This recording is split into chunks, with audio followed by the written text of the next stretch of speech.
Mumbai Indians வந்து Gujarat Titans அடிச்சிட்டாங்க, அதனால நாங்க தான் கம்மிங்க, நாங்க தான் லோடிங்க, 6வது கப்பு லோடிங்க அப்படின்னு யாரும் வந்துடாதீங்க.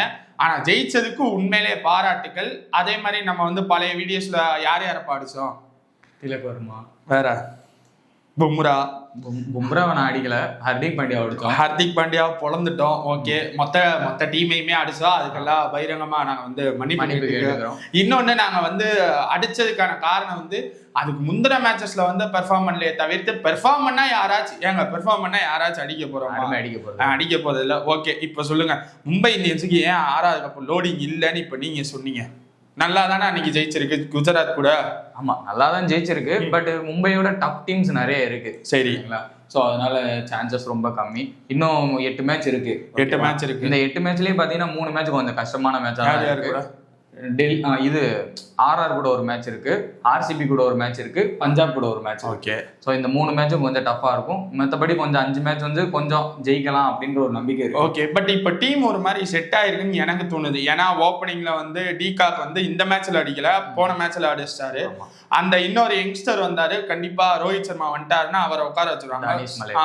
ஸோ அதே மாதிரி இது திலக் வர்மா ஃபார்ம் பண்ணிட்டாரு. அந்த என்ன பேசியிருப்பார் ஹர்திக் பாண்டியா திலக் வர்மாட்ட போய்? உங்களோட கெஸ் என்ன பேசியிருப்பாரு? என்னோட கெஸ் என்னன்னா, இது உன்னோட கேமே கிடையாது, ஏன் உன்னோட கேம் விளையாட மாட்டேற, உன்னோட கேம் விளையாடு, பாலை பார்த்து அடி, ஏன் சும்மா ஸ்டொக் வச்சுட்டு சிங்கிள் டூசன் ஓடிட்டு இருக்க, பரவாயில்ல இந்த மேட்ச் தோக்க போறோமா, தோத்துட்டு போறோம், அடிச்சுட்டு தோப்போமே அப்படின்ற ஒரு வேர்ட்ஸ் பேசியிருப்பாரு எனக்கு. சரி, இதை வந்து இவர் திலக் வர்மாட்ட பேசிட்டாரு, இவருக்கு ஏன் யாரும் பேசல? இல்ல இவர் இவ்வளவு பேசினார்ல, அதே மாதிரி இவருக்கு தெரிஞ்சிருக்கும்ல இவரே அடிக்க. ஹர்திக் பாண்டியா வந்து கொஞ்சம் ரொம்ப ப்ரெஷர்ல இருக்காருங்க. அவரை இன்னும் கொஞ்சம் ப்ரொமோட் பண்ணிக்கணும். எனக்கு தெரிஞ்சு ப்ரொமோட் இல்ல, டீ ப்ரொமோட் பண்ணல, கடைசியா வரணும். இல்ல எனக்கு தெரிஞ்சு என்னன்னா, ஹர்திக் பாண்டியா ரோல் வந்து முன்னாடியே மாறிடுச்சு. ஓகேங்களா? ஹர்திக் பாண்டியா என்னன்னா செகண்ட் டவுன்ல வரணும்னு எனக்கு தோணுது. குஜராத்ல வந்து ஆல்மோஸ்ட் செகண்ட் டவுன்ல தான் வந்து நல்லா பெர்ஃபார்ம் பண்ணிட்டு இருந்தாரு. ஸோ அப்ப இருந்தே அவர் ரோல் மாறிடுச்சு. ஸோ ஃபினிஷிங்ல வர்றதுனால ஒரு சில மேட்ச் படம் மாட்டேங்குது, ஒரு சில மேட்ச் பண்ண முடியல. எனக்கு தெரிஞ்சு ஒரு செகண்ட் டவுன் வந்து ஒரு 10 பால் புடிச்சிட்டு அதுக்கப்புறம் மேபி பேட்டிங் நல்லா பண்ணலாம்னு எனக்கு. ப்ரோ, நீங்க குஜராத்ல சொல்றீங்க, குஜராத்ல ஹர்திக் பாண்டியா ஓகே. நான் அப்படியே ரோஹித் சர்மா கேப்டன்சிக்கு வரேன். ரோஹித் சர்மா கேப்டன்ஷிப்ல ஹர்திக் பாண்டியாவை வேர்ல்ட் கப்ல இந்தியன் டீம்லயும் எப்படி யூஸ் பண்ணுவாரு, மும்பை இந்தியன்ஸ்ல எப்படி யூஸ் பண்ணுவாருன்னு எல்லாத்துக்குமே தெரியும். கடைசி வரைக்கும் கொண்டு போயிருவாரு ஹர்திக் பாண்டியா. முடிகிற அளவுக்கு யாரெல்லாம் வச்சு ஒப்பேத்த முடியுமோ ஒப்பேத்திடுவாரு. கடைசியில ஹர்திக் பாண்டியா வந்து அவரோட ரோல் இதான், 4 ஓவரா இல்ல 3 ஓவரா, 3 ஓவருக்கு ஒரு ஓவருக்கு 15ல இருந்து 20 ரன் அடிக்கணும், இதுதான் ஹர்திக் பாண்டியா ரோல்னு அவர் வச்சிருந்தாரு. எனக்கு என்னமோ ஹர்திக் பாண்டியா மேல வர்றதுனால ஃபார்ம் அவுட் ஆகுறாரு. இன்னொன்னு அவருக்கு கேப்டன்ஷிப் ப்ரெஷர்ல இருக்காரு. அதாவது கேப்டன்ஷிப் ப்ரெஷர் அண்ட் அதனாலே அவருக்கு சரியா பெர்ஃபார்ம் பண்ண முடியல. மேல வந்தா இன்னும் கொஞ்சம் நல்லா இருக்கும்னு எனக்கு ஃபீல் ஆகுது. எனக்கு கீழே வந்தா ஃபீல் ஆகுது. உங்களுக்கு எதுன்றதை கீழே பண்ணுங்க. சரி, கமெண்ட் பண்ணுங்க. இப்ப அடுத்து போல்ட் வரணுமா வரக்கூடாதா? போல்ட் வேணாமா? அப்ப சரி, வில் ஜாக்ஸை கொண்டு வரீங்களா மாட்டீங்களா? வில் ஜாக்ஸ், கசன்பர் வெளியே போயிட்டு வில் ஜாக்ஸ் வருவாரு. இப்ப நெக்ஸ்ட் கசன்பர் நல்லா தானே போட்டாரு குஜராத். நெக்ஸ்ட் வந்து வான்கடை மேட்ச்ல வான்கடை கிரவுண்ட்ல விளையாட போறோம். வான்கடையில விளையாடுறப்போ பாத்தீங்கன்னா கசன்பர் போட்டானா கண்டிப்பா 40 ரன்னுக்கு மேல மினிமம் கேரண்டியா போயிடுவார். அதாவது 3 ஓவர்லயா 4 ஓவர்லயா எத்தனை ஓவர்ல வேணா போல, 2 ஓவர்ல. அதுக்காக கசன்பர் நல்லா தாங்க போட்டுக்கிட்டு இருக்காரு. சரி, ஓகே. 4 ஃபாரினர்ஸ் யார்? டிகாக் ஒண்ணு, சாண்டர் விளையாட வைப்பீங்க? சாண்டர் கண்டிப்பா இருப்பாரு. இன்னொருத்தர் வில் ஜாக்சன், லூத்தர் போர்டுக்கு பதிலா இவரை வச்சுக்கலாங்க கசன்பர். இல்ல சரி, வான்கடை பிட்ச்ல வந்து ஸ்பின்னர் அந்த அளவுக்கு எடுக்காதுங்க. சோ நீங்க ஸ்பின்னர் எடுத்துட்டு வந்து டைம் வேஸ்ட் பண்றது போல இல்ல ஒரு கார்பின் போஸை கூட கொண்டு வந்துட்டு ஒரு பேட்டிங் ஸ்ட்ரென்த் பண்ணலாம். பேட்டிங் கொஞ்சம் கூட ஸ்ட்ரென்த் பண்ணலாம். எப்படி இருந்தாலும் ஒரு 20 ரன் 30 ரன் மினிமம் கண்டிப்பா 2 ஓவர்ல போயிடும். சோ அப்படின்றப்போ கசன்பர் வேணாம். சரி, திலக் வர்மா ஃபார்முக்கு வந்துட்டாரு. அடுத்து சூரியகுமார் யாதவுக்கு என்ன பண்ணா சூரியகுமார் யாதவ் ஃபார்முக்கு வருவாரு? ஏன்னா அவர் பேட்ல இருந்து இன்னும் ரன்னு வரவே இல்லை. இந்த வருஷம் இல்ல, ஒரு 2 வருஷமும் அந்த அளவுக்கு வரல இல்ல சூரியகுமார் யாதவ் இருந்து. ஓரளவுக்கு வரல சூரியகுமார் யாதவ். ஸோ இன்னும் இந்த டீம் வந்து டெப்தா. அதான் இன்னொன்னு ருத்தர்ஃபோர்ட கனிஷ்டாயில எனக்கு தெரிஞ்சு கனிஷ்டாயின்னு நினைக்கிறேன். ருத்தர்ஃபோர்டு வந்தா வேற எந்த பாலும் காட்ட மாட்டாங்க. போட்டாலே யாக்கர் தான் போட்டுக்கிட்டு இருக்காங்க. வருவாரு, அது ஒரு டைம் தான். யாக்கர் போட்டு டிஃபெண்ட் பண்றதுன்றது அவருக்கே தெரிஞ்சிடும். யாக்கர் தான் எனக்கு போடுறாங்க அப்படின்றப்ப அதுக்குன்னு ஏதாவது ஒரு ஷாட் கண்டுபிடிச்சு கொண்டு வருவாரு. ஸோ ரூதர்ஃபோர்ட விட மாட்டாங்க. சரி, ஓகே. இப்ப நமந்தீர் வந்து ஓப்பனிங்ல சூப்பரா பண்றாரு. இப்ப நான் கேட்டுட்டே இருந்தேன், நமந்தீரை ஒன் டவுன் அனுப்புங்கன்னு. கரெக்டா ஹர்மன்தீரை இவர் வந்து மும்பையோட அனாலிசிஸ், இவர் வந்து ஸ்லீப்பர் செல் மாதிரி போடலாம் பண்ணி அந்த மாதிரிலாம் எதுவும் கிடையாது. பட் இவர் ப்ரெடிக்ட் நல்லா பண்ணாரு. அதே மாதிரி இப்போ சூரியகுமார் யாதவ் ஃபார்முக்கு வந்துருவாரு. ஆனா கடைசி வரைக்கும் ட்ரெண்ட் பவுல கொண்டு வர மாட்டீங்க. இல்ல இதே 11ல தான் போவீங்க. ரோஹித் சர்மா சேஞ்ச் பண்ணீங்க, வில் ஜாக்ஸை சேஞ்ச் பண்ணீங்க. ஓகே, சூரியகுமார் யாதவ் ஃபார்முக்கு வர்றதுக்கு ஏதாச்சும் வழி சொல்லுங்க. நமந்தீர் எல்லாம் மேல கொண்டு வர்றீங்கல்ல, சொல்லுங்க. சூரியகுமார் ஃபார்முக்கு கொண்டு வர்றதுக்கு என்ன ஒரே ஒரு வழினா, பால் நிறைய விடாது. பால் அதாவது வந்தோடனே 4-6 போகாம ஒரு 15 பால் நேற்று திலக் வர்மா பண்ணாரு. அந்த மாதிரி ஒரு 15 பால் விளையாண்டுட்டு அதுக்கப்புறம் ஷார்ட்ஸுக்கு போட்டோம். சூரியகுமார் யாதவ் வந்தோடனே என்ன பண்ணாருன்னா அடிக்கணும்னு பாக்குறாரு. ஸோ அவர் ஃபார்ம்ல இல்லாதப்போ அடிக்கணும்னு பார்த்து நிறைய அவுட் ஆயிடுறாரு. ஸோ அதனால என்ன பண்ணட்டும், ஒரு 15 பால்ல 10 ரன்னோ 12 ரன்னோ 13 ரன்னோ இருக்கட்டும், அதுக்கப்புறம் அந்த கியரை சேஞ்ச் பண்ணிடலாம். கரெக்ட், அதுக்கு அவர் கெப்பாசிட்டி இருக்கு. வான்கடை வேற, அதுக்கு ஏத்த பிச்சு வேற.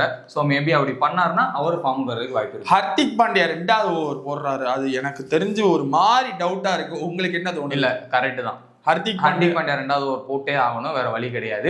பும்ரா முதல் ஓவர் போடணும். நம்ம லாஸ்ட் வீடியோலயே பேசியிருந்தோம், பும்ராவும் ஹர்திக் பாண்டியாவும் தான் பவர் பிளேல போடணும்னு சொல்லிட்டு. அதே தான் கரெக்டா பண்ணாங்க, அதே மாதிரி பண்ணணும்னு நானும். கரெக்ட், பட் அஸ்வினி குமாருக்கும் நல்லா தானே போடுறாரு. அவர் அஸ்வினி குமார் நல்லா போறாரு, பட் எக்ஸ்பீரியன்ஸ் கிடையாது. அஸ்வினி குமார் இன்கேஸ் போட்டிருந்தாருன்னா பட்லர் அந்த ஓவர்ல பிரிச்சு இல்ல Buttler okay, Buttler wicket okay. But நான் என்ன கேட்கிறேன்னா, இப்ப அஸ்வினி குமார்ன்றவர் லெஃப்ட் ஹேண்ட் பவுலர். சோ ஒரு சில இந்தியன் பிளேயர்ஸ்க்கு வந்து லெஃப்ட் ஹேண்ட் பவுலருக்கு வீக்னஸ் இருக்கு.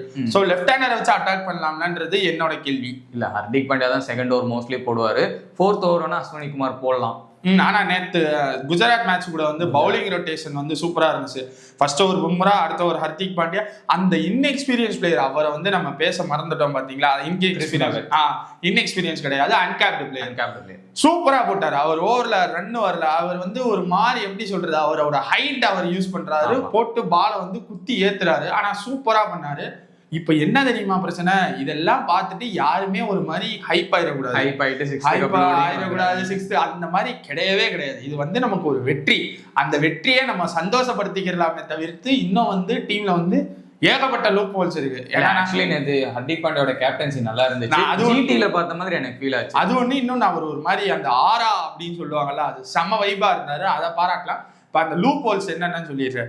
இன்னும் வந்து டிகாக்கு வந்து அந்த மேட்ச் செஞ்சுரி அடிச்சாரு. பட் அதுலயும் அந்த செஞ்சுரிக்கு அப்புறம் அதுக்கு முன்னாடியுமே ஒரு மாதிரி தத்தளிச்சுக்கிட்டு இருந்தாரு டிகாக். அது ஒண்ணு. ரோஹித் சர்மா இன்னும் விளையாடவே இல்லை. அவருக்கு இன்னும் ஃபார்முக்கு வருவாரா, அது ஒரு கேள்வி. ஸ்கைக்கு இன்னும் பால் பேட்லயே படல. ஃபார்முக்கு வந்ததுன்னு பார்த்தா திலக் வர்மா மட்டும்தான். அதே மாதிரி இவர் ஹர்திக் பாண்டியா பேட்டிங்ல இன்னும் ஒண்ணுமே பண்ணல. ஓகேவா, இதெல்லாம் டிராபேக் இருக்கு.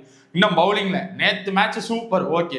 ஆனா இவங்க வந்து இன்எக்ஸ்பீரியன்ஸ் பவுலர்ஸ். இந்த மேட்ச் ஓகே பிரஷரை ஹேண்டில் பண்ணி கண்டினியூ பண்ணுவாங்களா? இன்னொன்னு எல்லா சுச்சுவேஷன்லயும் இவங்களால பிரஷரை ஹேண்டில் பண்ணிட்டு வர முடியுமா, இது ஒரு கேள்வி. வேற என்னடானா ஹசன் ஃபெரவரை உட்கார வைக்கணும்னு இருக்காரு. எனக்கு வான்கடையில வேணாம் ஓகே. ஆனா அது நல்லா இருக்குமா, இப்போ ஒரு டீம் காம்பினேஷன் செட் ஆயிருச்சு. அந்த டீமை வந்து இந்த மேட்ச்ல நான் இவரை உட்கார வைப்பேன், இவரை உட்கார வைப்பேன் அப்படின்னு உட்கார வைக்கிறது கரெக்டா வருமா? பண்ணிருக்காங்க நிறைய டீம். கரெக்ட் வேணா அதான் நமக்கு தான் பவுலிங் டெப்த் இருக்குல்ல, அப்புறம் ஹசன் ஃபெரவரை உட்கார வைக்கணும். இப்ப சாண்டர்ல ஒரு பேட்ஸ்மேன் இன்க்ளூடிங் ஆகுதுன்னு நான் பாக்குறேன். Corbin Bosch okay. ஆனா அவர் பவுலிங் போட முடியாது எப்படினாலும், ஏன்னா போடலாம். பட் அவர் பிச்சில் வந்து பால் ஸ்பீடா போட பேட்டுக்கு நீட்டா வரும். ஸோ கண்டிப்பா அடிக்கதான் போறாங்க. இல்ல மிடில் ஓவர்ல கொடுக்கலாம்.